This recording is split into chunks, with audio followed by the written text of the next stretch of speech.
كل من عليها فان ويبقى وجه ربك ذو الجلال والإكرام فبأي آلاء ربكما تكذبان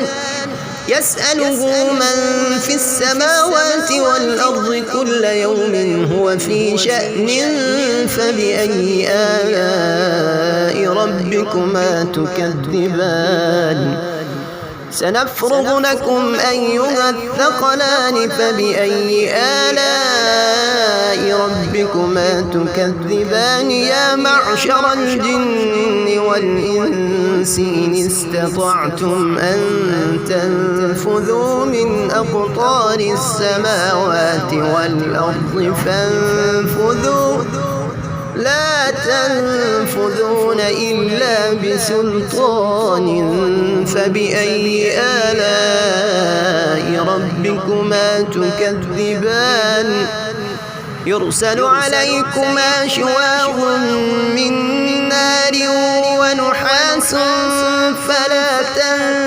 تنتصران فبأي آلاء ربكما تكذبان فإذا انشقت السماء فكانت وردة كالدهان فبأي آلاء ربكما تكذبان فيومئذ لا يسأل عن ذنبه إنس ولا جان فبأي آلاء ربكما تكذبان يعرف المجرمون بسيماهم فيؤخذ بالنواصي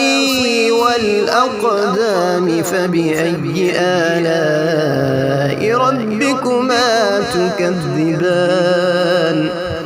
هذه جهنم التي يكذب بها المجرمون يطوفون بينها وبين حميم آن فبأي آلاء ربكما تكذبان